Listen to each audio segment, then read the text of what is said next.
시청자 여러분 안녕하십니까? 뉴스9 윤종호입니다. 요즘 국회 상황 보면 화나시는 분들 참 많으실 겁니다. 정부의 잘못을 감시하고 정책 대안을 제시해야 할 국정감사라는 소중한 시간을 정쟁으로 허송세월하고 있습니다. 유치하기 짝이 없는 말싸움에 고성과 막말, 욕설까지 정말 아이들 보기 부끄럽습니다.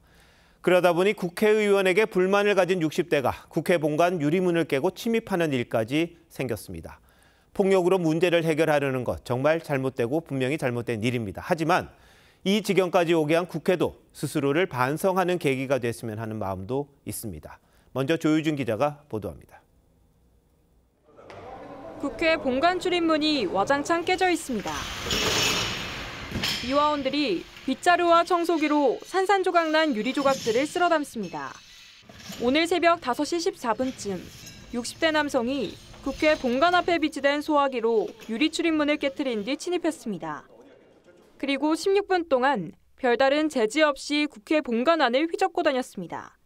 본관 입구 거기를 깼다고 하고 그 위층까지 침입을 하신다고 해요. 그러다 미화원에게 발각된 뒤에야 달아났습니다. 국회 본관이 뚫린 걸 모르고 있던 국회 경비대는 미화원의 신고를 통해 상황을 파악하고 경찰에 남성의 인상착의를 알리고 공조를 요청했습니다.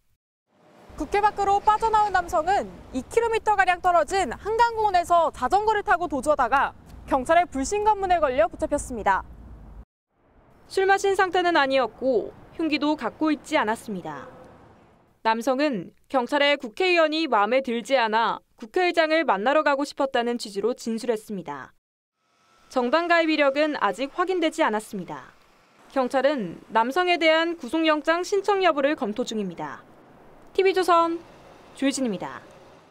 국회 보안 상태가 엉망인 점도 지적받을 수밖에 없습니다. 이 남성은 본회의장 앞 로텐더 홀부터 국회의장실 앞까지 국회의사당을 제 집처럼 다녔습니다.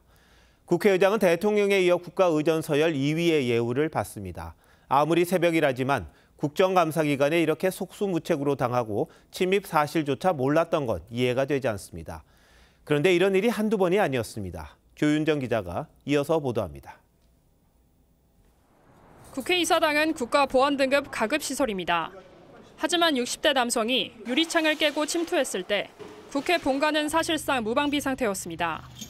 바로 앞엔 출입증을 대야 열리는 게이트와 보안검색대가 있지만 무용지물이었습니다. 아침 6시 반부터 저녁 8시까지만 방호 근무자가 있기 때문입니다. 본관 2층 정문으로 들어간 남성은 중앙 계단을 이용해 본회의장 앞 로텐더 홀로 이동했습니다. 여기서 올라가 장관급인 국회 사무총장실을 지나 국가의전서열 2위인 국회의장실 앞까지 거침없이 돌아다녔습니다. 국회 보안이 뚫린 건 처음이 아닙니다. 지난해 11월엔 20대 남성이 국회의사당 본관에 무단 침입해 오후 5시부터 새벽 1시까지 8시간가량 머물며 이곳저곳 사진을 찍었습니다. 하지만 국회 방호과는 남성이 빠져나간 지 하루가 지나서야 뒤늦게 침입 사실을 파악했습니다. 지난해 9월엔 국회 본관 앞에서 흉기를 소지한 50대 여성이 소란을 피웠고 2019년엔 인화물질을 실은 차량이 별다른 제지 없이 국회 경내로 진입해 불을 내는 일도 있었습니다. 국회 사무처는 보안을 보다 철저하게 강화하는 방안을 논의 중이라고 밝혔습니다. TV조선 조윤정입니다. 국정감사 기간 중 매일매일이 전쟁터였던 국회 법사위는 마지막 날도 마찬가지였습니다. 특히 발언 시간이 지나치게 많다는 지적을 받은 정청래 위원장은 여당의 계속된 문제 제기에도 받아칠 테니 얼마든지 공격하라고 비아냥거렸습니다. 위원장의 역할이 도대체 뭔지 알기는 하는지 한심하다는 지적이 있습니다. 한송원 기자입니다. 대북 송금 의혹으로 1심에서 중형을 선고받은 이화영 전 경기부지사가 심우정 검찰총장, 박성재 법무장관과 같은 줄에 있습니다. 여당 의원들은 법무장관과 피고인이 나란히 앉는 건 문제라고 지적했습니다. 국민이 보기에도 굉장히 부적절하다고 느껴질 수밖에 없습니다. 좌석 배치는 법에 나와 있는 것도 아니고 위원장 재량에 의해서 합니다. 법사 이름 뭐 하는 거예요 이게? 왜요? 무죄 추정이 원칙인데. 이 전 부지사는 결국 한 줄 뒤에 앉았습니다. 이 전 부지사가 주장한 술자리 회유 의혹을 두고도 공방이 이어졌습니다. 술자리, 진술세미나, 짜장면, 갈비탕, 소주, 연어파티 뭐 이런 거 있잖아요. 이거 자료를 못 낼 이유가 없거든요. 구체적으로 말씀해 주세요. 자. 뭘 조작했다는 겁니까? 뭘? 자료가 있으면 내면 돼요. 제가 장관으로 조작해갖고 저런 재판을 하고 있다면 제가 당장 사표 내고 나가겠습니다. 정 위원장의 상임위 운영 방식을 놓고도 설전이 벌어졌습니다. 정치적인 이념의 차이가 있고 이런 부분에 대해서는 그렇게 하지 말라 비판하면서 그런 건 좀 안 해주셨으면 좋겠습니다. 적절히 위원장을 공격하십시오. 제가 쪽쪽 다 받아치겠습니다. 국민의힘 추경호 원내대표는 지금까지 보지 못한 기이한 형태로 상임위가 운영되고 있다며 우려를 표했습니다. TV조선 한송원입니다. 이번 국정감사 특징 중 하나가 증인 출석 요구, 동행명령장 발부가 남발됐다는 점입니다. 의혹 규명을 위해 꼭 필요한 경우도 있었겠지만 정치 공세를 위한 무리한 요구가 적지 않았다는 지적이 나오는데 왜 그런지 이태희 기자가 자세히 설명합니다. 국회 문체위원회 소속 이기현 의원은 어제 동행명령장을 들고 서울의 한 병원을 찾았습니다. 김건희 여사 의혹 관련 증인으로 채택된 최재혁 대통령실 홍보기획비서관에게 동행명령장을 전달하기 위해서인데 최 비서관은 허리 시술로 입원 중이었습니다. 입원 날짜를 거기에 맞춰서 정하셨어요. 그래서 저희들이 공제 관련돼서는 분명히 좀 항의를 좀 드려야 될 것 같습니다. 이번 국정감사에서 불출석 증인들에게 발부된 동행명령장은 모두 27건. 지난 국회 4년간 발부된 동행명령장보다도 많습니다. 증인을 향한 의원들의 발언 태도도 여러 차례 논란이 됐습니다. 국감하면서 목소리 높이고 큰소리 치고 이러니까 우습게 보이죠? 표현입니까 그러면? 입 닫고요. 입 닫다니요? 입을 닫는 게 왜 그게 무슨 막말입니까? 하지만 같은 표현이 자신을 향하자 불쾌감을 드러내기도 합니다. 김의원 의원님 입 좀 닫으세요. 박정훈 의원에게 경고해 주실 것을 요청드립니다. 무리한 증인 채택도 문제로 지적됐습니다. 특히 과방위원회는 이번 국감 기간 149명의 일반 증인을 신청했는데 지난해엔 1명도 없었고 재작년보단 10배가 많습니다. 하지만 이번 국감에 출석한 증인 10명 가운데 7명은 단 한 차례 질문도 받지 못해 이번에도 이른바 병풍 국감이 반복됐습니다. TV조선 이태희입니다. 한동훈 국민의힘 대표가 윤석열 정부를 끝까지 지키겠다고 했습니다. 김건희 여사 논란과 관련해 윤 대통령과 갈등을 빚는 상황이라 상당히 의미 있어 보이기도 합니다. 주말엔 추경호 원내대표를 만나 특별감찰관 추천 문제를 논의하는 것도 조율 중이어서 악화일로였던 여권 내용을 가라앉히는 계기가 될지 주목됩니다. 장윤정 기자입니다. 국민의힘 한동훈 대표가 취임 100일을 앞두고 처음으로 대구를 찾았습니다.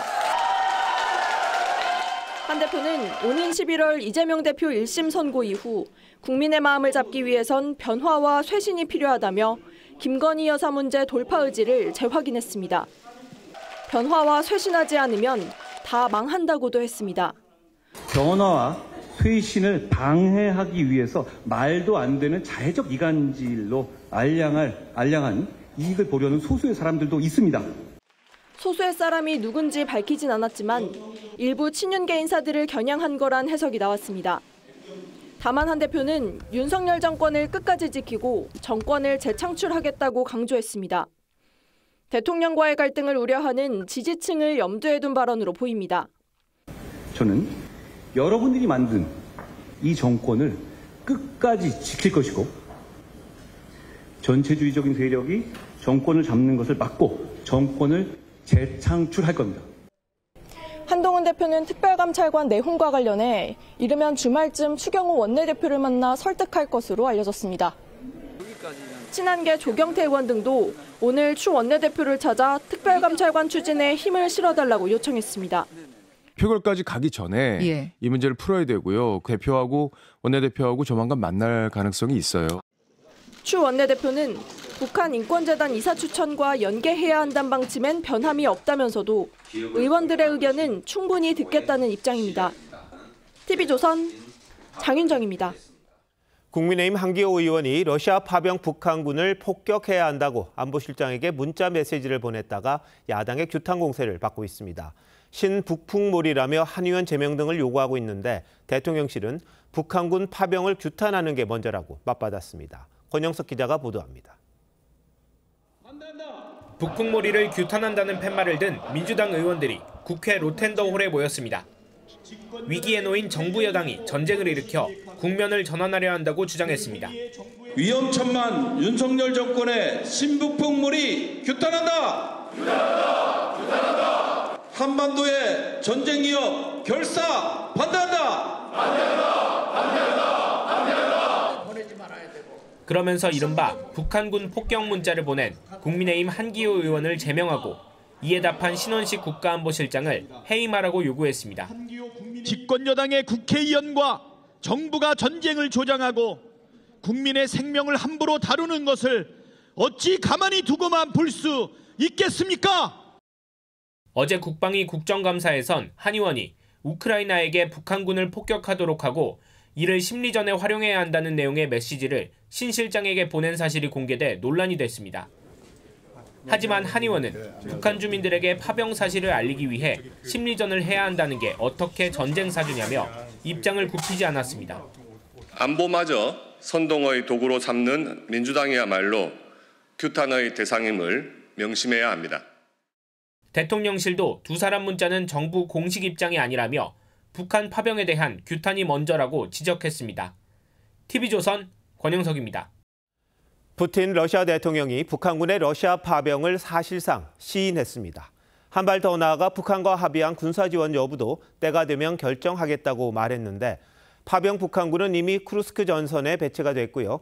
전투 투입 날짜까지 거론되는 상황입니다. 이정민 기자의 보도입니다. 브릭스 정상회의 마지막 날 열린 기자회견에서 푸틴 대통령이 북한군의 러시아 파병에 대해 사실상 인정했습니다. Северокорейское руководство относится к нашим договоренностям серьезно.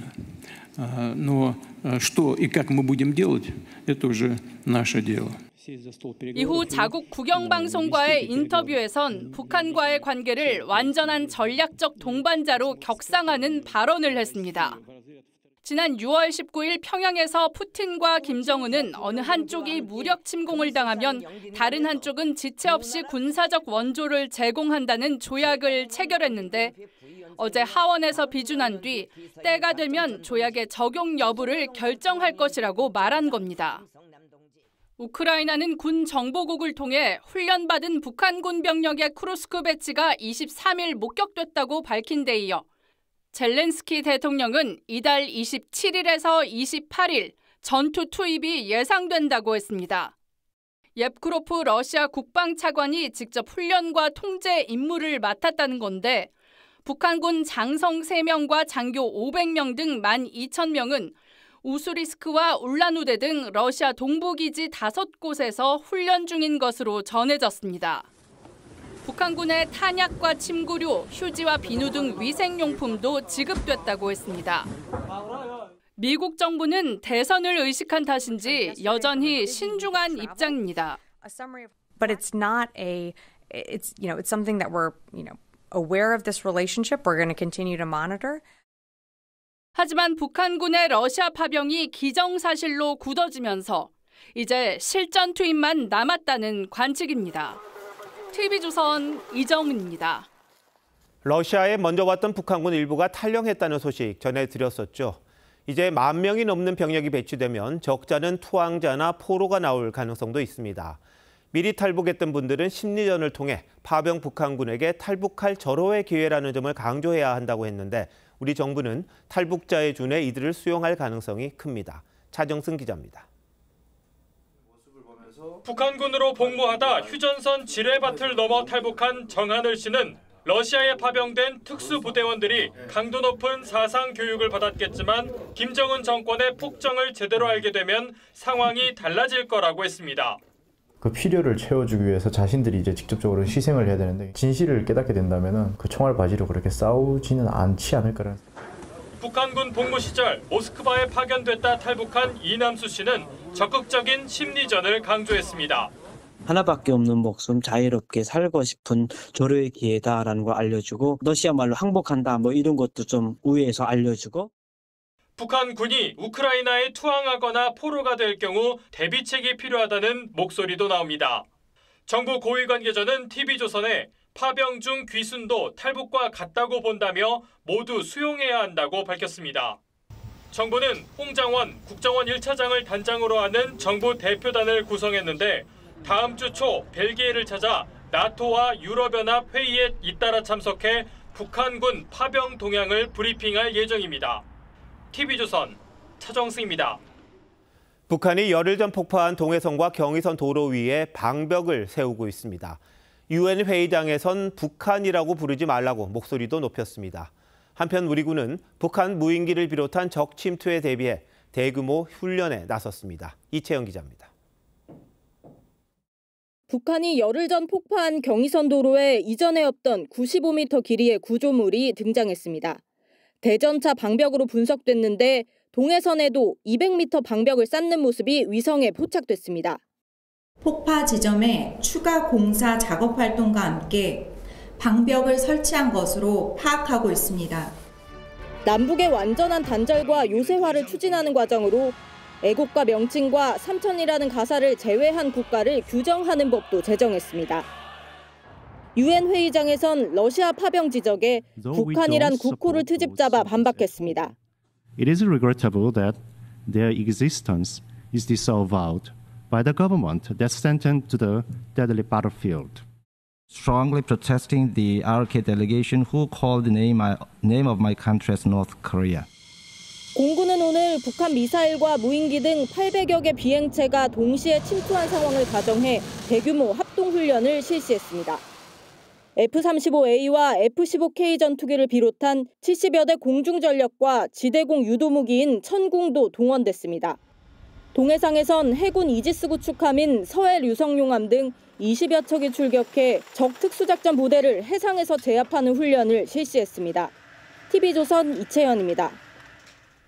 미국 대선 소식입니다. 이제 11일밖에 남지 않았습니다. 판세는 초접전, 누구도 결과를 예측하기가 힘듭니다. 이런 가운데 공화당 트럼프 후보 지지를 선언한 머스크와 관련한 구설, 파장을 낳고 있습니다. 워싱턴 연결합니다. 이태영 특파원, 지금 판세가 어떻습니까? 네, 그동안 전국은 민주당 해리스 후보가, 경합주는 공화당 트럼프 후보가 오차 범위에서 다소 앞서는 구도였는데 전국에서 트럼프가 처음으로 우세를 보였습니다. 물론 오차 범위 아니라 어느 쪽으로 기울었다고 말할 수는 없습니다.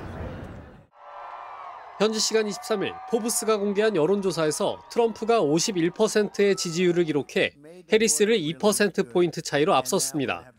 4% 차이로 앞섰던 해리스가 한 달 만에 뒤집힌 겁니다. 해리스는 경합주에서 약진했습니다.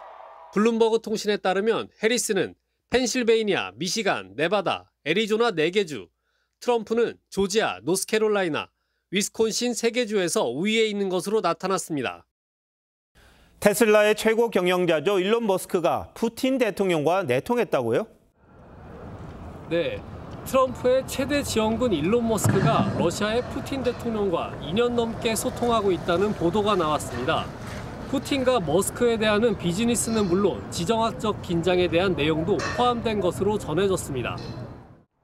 우크라이나가 크림반도에서 스타링크를 사용하려고 하자 머스크가 거부했는데 푸틴의 입김이 작용했을 수도 있다는 겁니다. 머스크는 트럼프 당선 시 2기 행정부에서 주요 역할을 맡을 가능성이 점쳐지고 있습니다. 이런 머스크가 적국 러시아의 수장과 소통했다는 소식이 전해지면서 11일 앞둔 미국 대선에 또 다른 변수가 되고 있습니다. 워싱턴에서 TV조선 이태형입니다.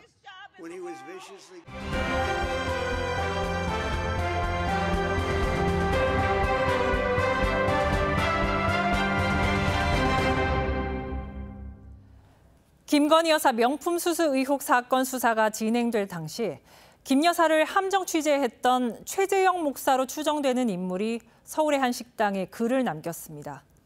글에는 자주의 이슬, 주체의 우물물, 어디서 많이 듣던 표현들이 담겨 있었는데요. 어떤 내용인지 정은아 기자가 단독 보도합니다.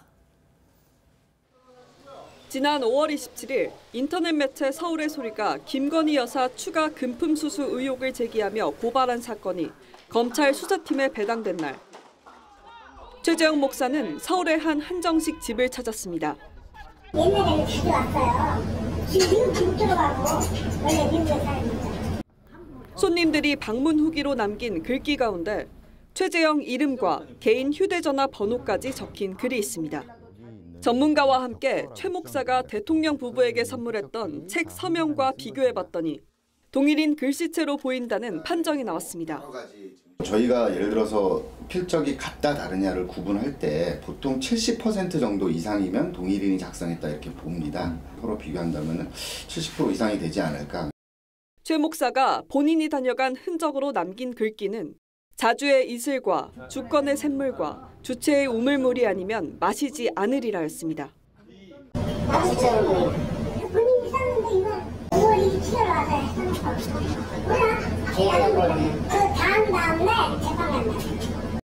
북한에서 제일 잘 쓰는 말이 보면 민족, 그리고 자주, 그 주체 이런 말이거든요. 이 목사님이 북한을 어떻게 생각하느냐, 우리가 알 수가 있는 거죠. TV조선은 문자와 전화로 해당 글귀에 대한 해명을 요구했지만 최 목사는 답변하지 않았습니다.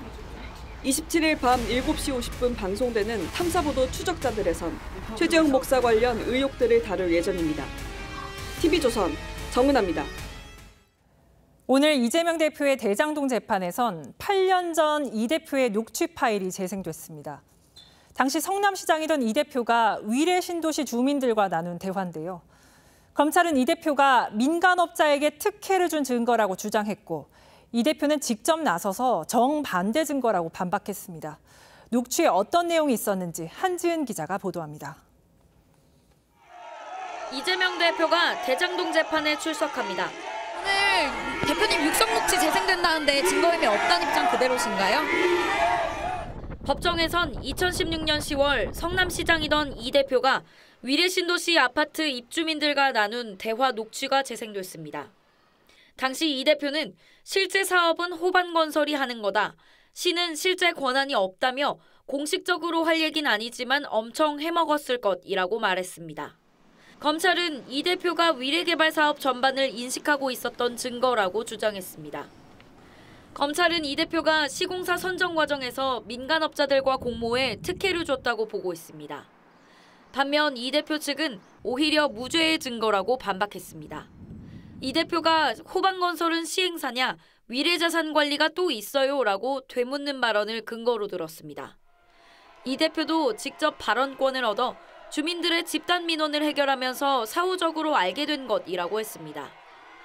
검찰과 이 대표 측은 서로 상대방이 법정 밖에서 언론 플레이를 하고 있다며 공방을 벌이기도 했습니다. TV조선 한지은입니다. 연일 불거지는 명태균 씨 관련 의혹의 핵심은 이겁니다. 명 씨가 지난 대선 기간 윤석열 대통령 후보에 유리한 여론조사를 실시하도록 주도했고 이 대가로 김건희 여사의 공천 개입이 있었다는 의혹입니다. 최근 수사에 속도를 내기 시작한 검찰이 문제가 된 여론조사 업체 대표의 자택과 사무실을 압수수색했습니다. 노도일 기자입니다. 명태균 씨 관련 의혹을 수사 중인 창원지검이 지난 대선 기간 불법 여론조사를 한 것으로 알려진 미래한국연구소 소장의 집과 사무실을 압수수색했습니다. 검찰은 압수수색 과정에서 김영선 전 의원의 친인척으로도 알려진 소장의 휴대폰을 확보했는데 이를 통해 명태균 씨가 불법 여론조사를 주도한 정황이 있는지 들여다볼 예정입니다. 명 씨는 미래한국연구소와 본인은 무관하다고 주장했지만 검찰은 명 씨가 미래한국연구소를 실질 운영한 것으로 보고 있습니다. 연령별 가중치 나중에 줘서 네네. 그다음에 정당 지지. 네네. 그만 딱 물어보면 간단하죠. 명 씨의 폭로로 김건희 여사의 공천 개입 의혹이 연이어 제기되는 가운데 박성재 법무부 장관은 국정감사에서 명 씨의 말을 무조건 신뢰할 수는 없다며 공정수사를 강조했습니다. 한 사람이 이야기한 걸 가지고 모든 걸 다 인정하거나 확인할 수는 없다는 이야기고 그거는 수사를 하고 좀 확인해봐야. 야권 등에선 수사력이 있는 중앙지검으로 사건을 이첩해야 한다는 목소리도 나오고 있습니다. 창원지검 수준에서는 감당이 안 되는 사건 사이즈인데 장관이 수사지휘권을 발동해서 중앙지검에 검찰은 규정과 수사 상황에 따라 수사 주체를 판단한다는 입장입니다. TV조선 노도일입니다. 어제 저녁 부산의 주한미군 보급창에서 난 불이 19시간 만에 완전히 꺼졌습니다. 밤새 불길이 잡히지 않으면서 인근 주민들은 연기와 냄새 때문에 불편을 겪었는데요. 소방당국과 미군이 합동으로 화재 원인을 조사하는데 미군과의 협정에 따라서 조사 결과는 공개되지 않습니다. 김동영 기자입니다. 시뻘건 불길과 함께 검은 연기가 쉴 새 없이 치솟습니다. 소방대원들이 물대포를 쏘아보지만 불길은 쉽게 잡히지 않습니다. 어제 저녁 6시 30분쯤 부산 55 보급창에서 발생한 화재는 19시간이 지난 오늘 오후 1시가 지나서야 완전히 꺼졌습니다. 태어나서 처음으로 이제 그렇게 큰 불을 봤거든요. 사실 좀 무서웠어요, 무섭기는. 불이 이제 더 크게 날까 봐. 날이 밝고 큰 불길이 잡혔지만 인근 지역엔 흰 연기와 매캐한 냄새가 이어졌습니다. 문을 혹시 열었다가 다른 방향이라 하더라도 바람이 그래도 혹시나 저런 안 좋은 공기가 들어올까 봐. 불이 난 55 보급창은 부산항으로 들어오는 미군 장비를 보관하는 군사 시설입니다. 이 때문에 주한미군 지휘협정 소파에 따라 관할권이 미군에 있어 화재 당시에도 소방을 제외하곤 경찰을 비롯한 인력들의 출입이 완전히 통제됐습니다. 어제 불은 배관공사 등이 진행된 보급창 냉동창고에서 발생한 것으로 알려졌는데 부산소방재난본부는 미군과 합동으로 화재 원인을 조사할 예정입니다. 하지만 소파 협정에 따라 조사 결과는 공개되지 않습니다. 아무래도 미군 기지다 보니까 그래도 뭐 화학물질이라든지 그런 게 터지면 좀 위험하지 않을까라는 생각을. 부산시는 이번 화재로 실제 피해를 입었다는 신고는 접수되진 않았다고 밝혔습니다. TV조선 김동영입니다. 주한 이스라엘 대사관 출입문을 부수고 달아난 20대 외국인이 사건 발생 하루 만에 경찰에 붙잡혔습니다. 경찰은 범행 동기를 조사하고 있습니다. 김예나 기자입니다. 출입문에 구멍이 뻥뻥 뚫려 있습니다. 잘게 금이 간 유리는 금방이라도 쏟아져 내릴 듯 위태롭습니다. 이스라엘 국기와 개양대는 쓰러져 있습니다. 어제 저녁 6시쯤 서울 종로구에 있는 주한 이스라엘 대사관 출입문이 부서졌다는 신고가 경찰에 접수됐습니다. 당시 대사관은 유대교 명절로 휴관이었습니다.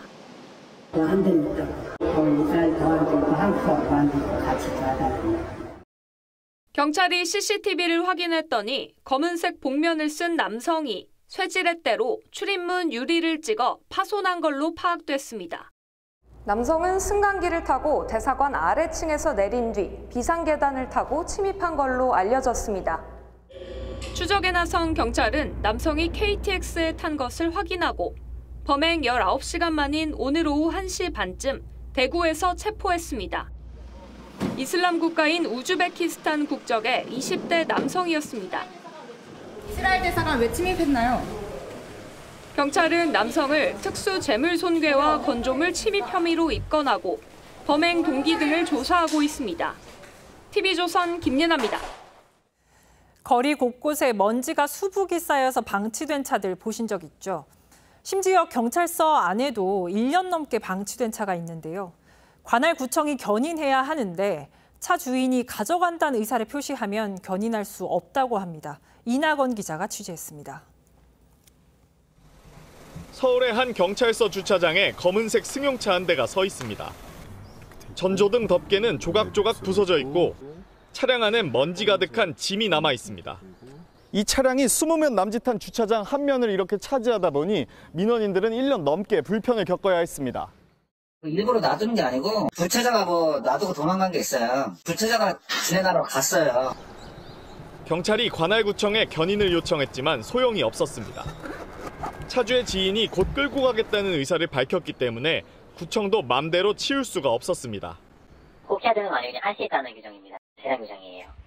한 주택가에는 번호판도 없는 승용차가 언덕길 한켠을 차지하고 있고 이 건물 지하 주차장엔 안이 들여다 보이지 않을 정도로 먼지를 뒤집어 쓴 렌터카가 방치돼 있습니다. 한 1년 됐는데요. 소비견서 돼 있던 거예요. 엄청 지저분해져. 스물스럽죠. 서울 시내에서 이렇게 방치된 차량은 지난해 2,100대로 매년 늘어나는 추세입니다. 하지만 마땅히 처리할 방도가 없어 견인 조치까지 6개월에서 1년씩 걸리는 경우가 많아 시민 불편이 커지고 있습니다. TV조선 이낙원입니다. 서울 동대문에 있는 디자인 플라자는 우주선 같은 독특한 모양새를 지녀서 서울의 랜드마크로 꼽히는데요. 오늘부터 이 디자인 플라자에 지붕을 걸을 수 있는 투어가 시작됐습니다. 지붕에서 보는 도심은 어떤 모습일지 곽승한 기자가 담아왔습니다. 안전모와 안전 로프를 착용한 사람들이 올라선 곳. 동대문 디자인 플라자 DDP의 지붕입니다. 곡선 형태의 DDP 지붕 280m를 걷는 루프탑 투어입니다. 밑에서만 내려다보던 DDP 지붕 위에 올라선 시민들은 신기해하며 기념사진을 찍습니다. 높이 29m의 이곳 DDP 지붕 위에서 동대문 일대의 풍경을 볼 수 있습니다. 안전을 위해 바닥엔 미끄럼 방지 패드가 설치돼 있고 안전 요원들이 동행합니다. 서울 도심 한복판에서 꼭 그 산 정상에 올라온 것처럼 상쾌함과 후련함을 느끼는 게 참 새로운 경험이었던 것 같습니다. 서울시가 DDP 개장 10주년을 맞아 더 많은 시민이 DDP를 즐길 수 있도록 마련했습니다. 지금까지는 아래에서 위만 쳐다보셨지만 위에서 이 동대문 주변에 여러 가지 모습을 보시고 즐거움과 재미를 느끼셨으면 좋을 것 같습니다. 서울시는 다음 달 17일까지 시범 운영을 거쳐 내년 봄쯤 정식 개장할 계획입니다. TV조선 곽승한입니다. 전국 최초로 경남 하동에서 농촌형 자율주행 버스가 운행을 시작했습니다. 농촌에 이 첨단 기술이 도입된 이유는 인구 소멸로 버스 기사를 구하기 어려워졌기 때문입니다. 이성진 기자가 취재했습니다. 버스가 도로를 주행합니다. 정류장에 도착하자 도우미가 승객 승하차를 돕습니다. 앉으시죠. 예. 짐을 든 승객이 많아 짐칸을 따로 만들었습니다. 들고 있어야 되고 발밑에 놔야 되고 이러니까 또 짐칸이 여기 있으니까 너무 편리하잖아요. 전국 최초로 경남 하동에서 운행을 시작한 농촌형 자율주행 버스입니다. 운전기사도 탑승은 하지만 노인과 어린이 보호구역에서만 직접 운전합니다. 빠르지도 않고 느리지도 않고 좌석 간격도 넓어가지고 편하고 좋네요. 이 자율주행 버스는 하동군과 버스 업체가 필요한 만큼 운전기사를 구하지 못하자 고민 끝에 도입했습니다. 하동군과 버스 업체는 올 초 시내버스 5대를 추가하려 했지만 하동군이 인구 소멸 고위험 지역으로 승객이 줄면서 근로 조건이 나빠져 버스 기사들이 기피한 겁니다. 그렇게 기사를 구하기 어렵자 지방소멸 대응기금 10억 원으로 자율주행 버스를 도입해 근무 환경 개선에 나선 겁니다. 운행 거리가 길어지고 운행 시간도 길어지고 그러다 보니까 자연히 이제 운전하시는 분들이 운전의 피로감을. 하동군이 자율주행 버스를 도입하자 인구 소멸 위기에 처한 다른 지자체들의 문의가 잇따르고 있습니다. TV조선 이성진입니다. 드라마 전원일기로 우리에게 친숙한 배우 김수미 씨가 향년 75세 일기로 별세했습니다. 그동안 영화와 예능을 가리지 않고 활약한 고인을 향해 애도가 이어지고 있습니다. 장동욱 기자입니다. 전원일기의 일용엄니, 영화 가문의 영광 시리즈 등에서 강렬한 연기를 선보여왔던 김수미 씨가 지병으로 세상을 떠났습니다. 향년 75세로 언론의 비공개로 차려진 빈소에는 그동안 인연을 맺었던 동료 연예인들의 발길이 이어졌습니다. 엄니가 또 한 번 돌아가셔서 허전합니다. 앞으로 이제 그런 연기자도 보기도 힘들 것 같고. 고인은 앞서 지난 5월 지병인 당뇨와 피로누적 등으로 인한 건강 악화로 예능 프로그램 출연을 중단하고 병원에 입원했습니다.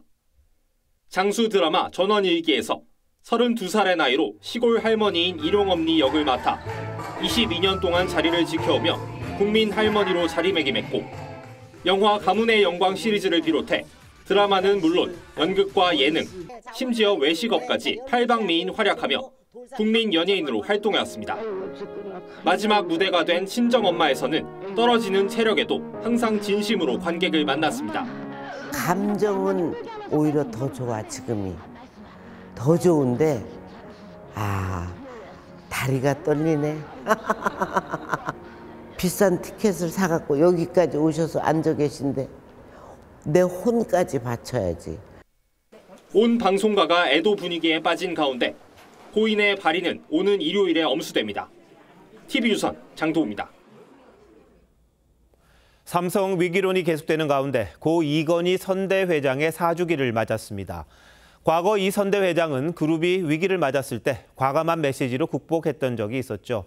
이재용 회장이 쇄신의 메시지를 내지 않을까 주목하는 분들이 많았는데 당분간은 아닐 듯합니다. 왜 그런 건지 오현주 기자가 취재했습니다.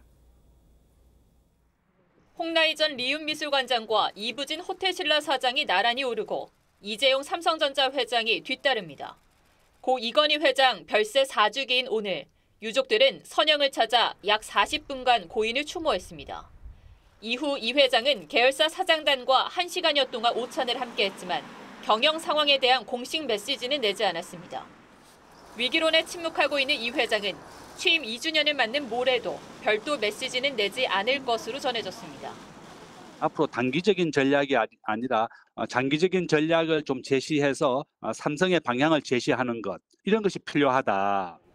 방심하면 곧 위기가 찾아올 것이라고 경고했던 고 이건희 회장. 10년 사이에 정신 안 차리고 있으면 금방 뒤지겠다 하는 느낌이 들어서 더 긴장이 되네요. 12년이 지난 지금 현실이 됐습니다. AI 반도체인 HBM 개발 시기를 놓친 삼성전자는 3분기 반도체 부분 영업이익에서 반도체 후발주자인 SK하이닉스에 따라잡혔습니다. 선대 회장의 신경영 선언 같은 쇄신 메시지와 리더십이 필요하다는 지적이 나옵니다. 바꾸려면 철저히 바꿔. 극단적으로 얘기해. 농담이 아니야. 마누라 자식 빼는 건 다 바꿔봐. 오늘 삼성전자 주가는 55,900원으로 또 신저가를 기록했습니다. TV조선 오현주입니다. 시중 은행들이 줄줄이 최대 실적을 내고 있습니다. 고금리 덕에 역대급 이자 수익을 냈기 때문인데요. 앉아서 돈 번다는 이자 장사 비판, 피하기 어렵습니다. 김창섭 기자입니다. 4년 전 한 은행에서 전세자금 대출 5천만 원을 받은 전모 씨. 최근 한국은행이 기준금리를 인하하면서 4% 중반대인 대출금리가 내릴 거라 기대했지만 현실은 달랐습니다. 은행들이 오히려 가기대출 관리 차원에서 대출금리를 올리는 바람에 이자 부담이 더 늘어난 겁니다. 주거와 관련된 대출은 사실 서민들에게는 정말 어떻게 보면 피땀 눈물 같은 그런 금액인데, 이처럼 고금리와 대출금리 역주행 속에서 시중은행은 줄줄이 역대급 실적을 발표하고 있습니다. KB금융지주는 3분기까지 당기순이익이 4조 3,900억 원에 달해 금융권을 통틀어 올해 사상 첫 5조 원 돌파를 눈앞에 두고 있습니다. 신한은행과 우리은행도 3분기 누적으로 최대 실적을 발표했습니다. 세 개 은행이 예대금리 차로 벌어들인 이자 수익 역시 역대 최대로 3분기 만에 코로나 당시 1년치를 벌어들였습니다. 자산 운용으로 수익을 많이 내는데 우리나라는 이제 그런 기술이 부족하기 때문에 예대 마진으로 그 수익을 내고 있는 거죠. 8월부터 예대금리 차가 다시 오르고 있어 은행들의 이자 장사는 더 심해질 전망입니다. TV조선 김상선입니다. 4년에 걸친 대한항공과 아시아나항공의 기업 결합이 막바지 단계에 접어들었습니다. 소비자들이 가장 궁금한 건 자신들에게 피해가 있는지일 텐데요. 두 회사가 합쳐지면 어떤 영향이 있을지 김주영 기자와 따져보도록 하겠습니다. 자, 김 기자, 대한항공 아시아나 합병 어디까지 진전이 됐습니까?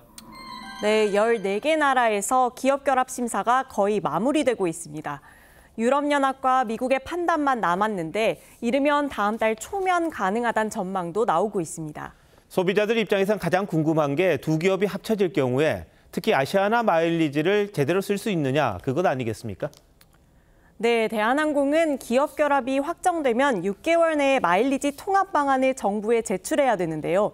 문제는 비율입니다. 시장에서 통상 1마일리지당 대한항공은 15원, 아시아나는 11에서 12원으로 평가됩니다. 그래서 1대1로 그대로 통합해버리면 대한항공 사용자가, 그렇다고 비율을 깎아서 통합하면 아시아나 사용자가 불만을 가질 가능성이 큽니다. 해외 항공사들도 이런 합병이 있었을 텐데 그때는 어떻게 처리했습니까? 네, 저희가 찾아본 사례 대부분이 흡수된 항공사의 마일리지를 1대1로 전환시켰는데요. 지금처럼 두 회사 마일리지 가치가 달라서 고객들이 불만을 제기한 경우도 있었습니다. 에어프랑스와 KLM은 회사는 결합했지만 각자 상호명을 계속 유지하면서 각사 마일리지를 그대로 사용하도록 하기도 했습니다. 소비자 입장에서는 이게 자꾸 논란이 되니까 마일리지를 좀 빨리 썼으면 좋겠다 이런 생각이 들 텐데 가능한가요? 네, 이게 쉽지가 않습니다. 마일리지로 구매 가능한 항공권은 좌석이 부족해서 항상 예매 경쟁이 치열하고 아시아나가 최근 제휴사를 개편하면서 이마트, CGV 등 주요 사용처와 제휴가 중단됐습니다. 지난달 10일부터는 전용 쇼핑몰을 열었는데 품목 수가 적어서 대부분 품절 상태입니다. 아시아나의 현재 쌓인 마일리지는 돈으로 환산하면 9,700억 원이 넘습니다. 국내 1위, 2위 기업이 합병을 하니까 경쟁이 줄어들고 그럼 결국 비행기 가격만 올라간다 이런 지적이 있던데. 네, 다행히 이 부분은 정부가 막아놨습니다. 2년 전 결합을 조건부 승인하면서 비행기표 가격을 평균 물가 이상으로 올리는 걸 금지한다고 단서를 달았고 공급 좌석 수도 줄이지 못하게 해놨습니다. 다만 지금 운영되는 해외 노선들이 일부 줄어들 가능성이 있습니다. 인수 과정에서 외국 정부들이 독과점 위험이 있는 노선의 운수권과 슬롯을 다른 항공사에 넘기라고 조건을 많이 걸었습니다. 이미 유럽 4개 노선은 티웨이 항공에 넘겼고요. 영국, 중국 등 일부 노선들을 조정해야 하는 상황입니다. 다른 항공사에게 노선을 좀 양도한 부분이 많이 있어서 전체적인 어떤 노선의 볼륨이라든지 물량이 늘어난다고 볼 수는 없습니다. 두 항공사의 합병으로 소비자들에게 피해가 가는 일은 없어야겠군요. 김 기자 잘 들었습니다.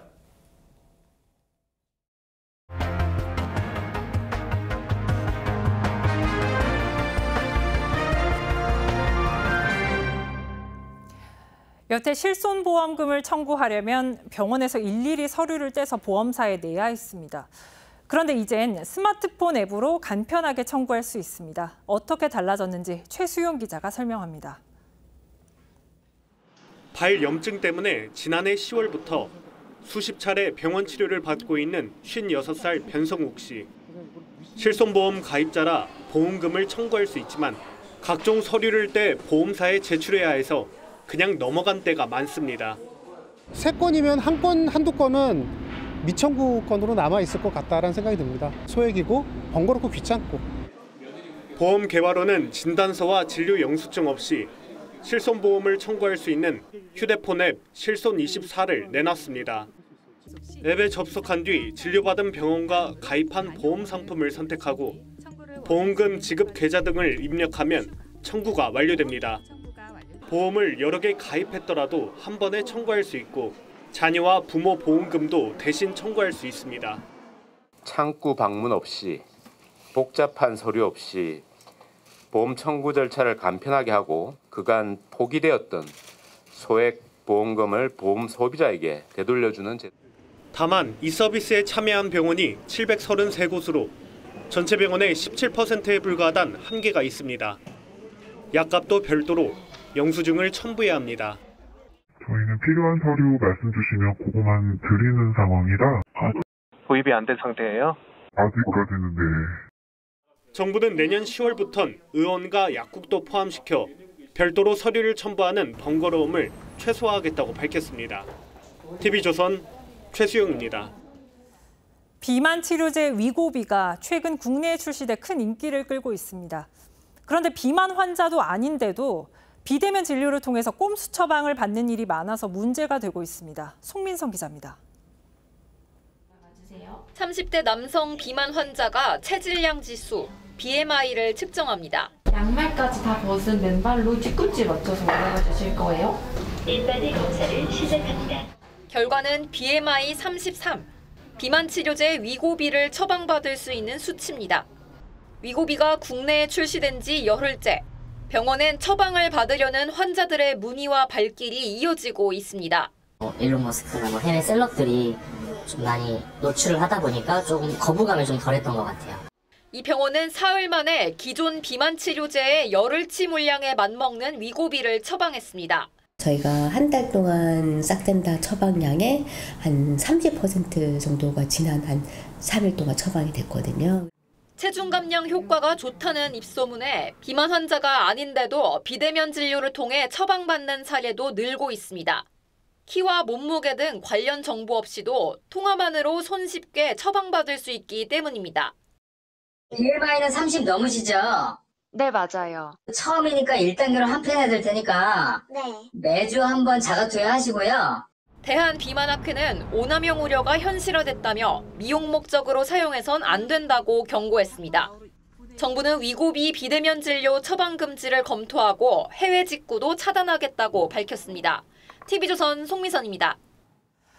프로야구 한국 시리즈 3차전에서 위기에 몰렸던 사자군단 삼성이 시리즈 첫 승에 성공했습니다. 홈런 4방을 터뜨렸는데 스포츠부 연결합니다. 이다솜 기자, 경기 결과 전해주시죠.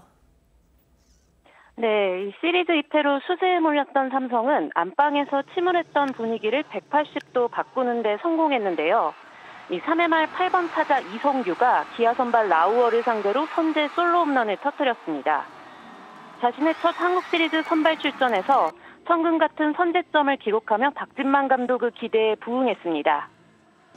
결정적인 호수비도 삼성 선발 레이스의 어깨를 가볍게 했습니다. 5회 초 2사 1-2로 실점 위기에서 기아 최원준의 안타성 타구를 좌익수 김원곤이 그림 같은 수비를 펼치며 실점을 막았습니다. 분위기를 탄 삼성은 이어지는 5회 말 추가점에 성공했는데 이번에도 홈런이었습니다. 7번 타자 김영웅이 오른쪽 담장을 넘기는 솔로 아치를 그렸고 삼성은 2대0으로 달아났습니다. 기아는 6회 초 베테랑 최영우가 1타점 적시타를 날리며 만회점에 성공했지만 동점까지는 이어지지 못했습니다. 반면 위기를 넘긴 삼성은 선발 레이스의 호투를 앞세워 추가점 사냥에 나섰습니다. 7회 말 선두타자 김원곤이 바뀐 투수 전상현을 상대로 솔로 홈런을 날린 데 이어 뒷타자 박병호까지 담장을 넘기는 연속타자 홈런에 성공하며 기세를 올렸습니다. 4대2로 승리한 삼성은 시리즈 첫 승에 성공했습니다. 지금까지 TV조선 이다솜입니다.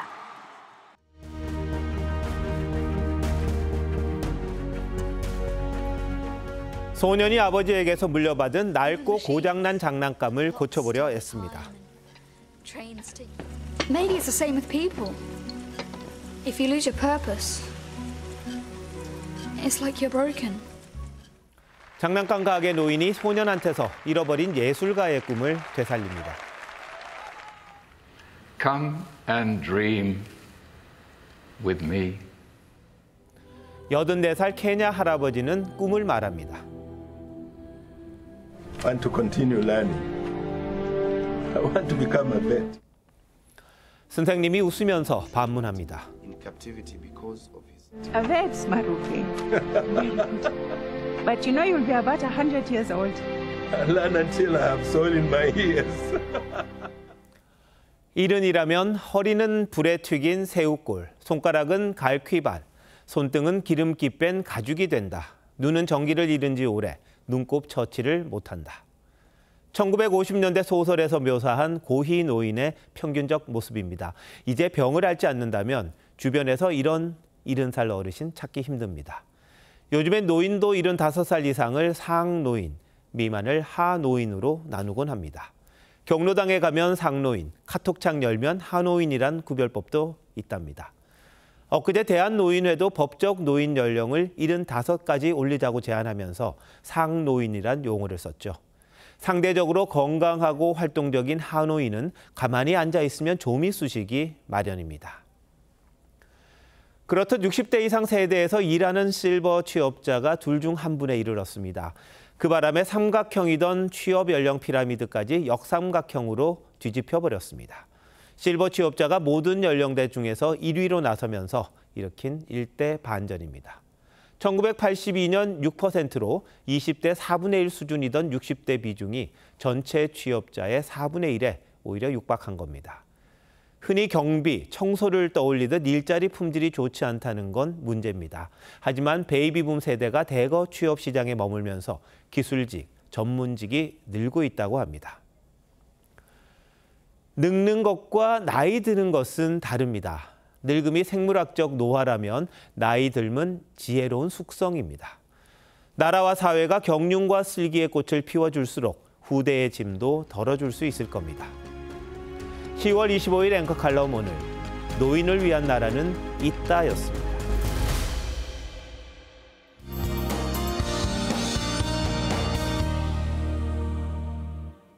주말인 내일도 들쑥날쑥한 기온 변화를 유의하셔야겠습니다. 서울이 아침에 12도로 오늘보다는 기온이 높지만 여전히 쌀쌀하겠고요.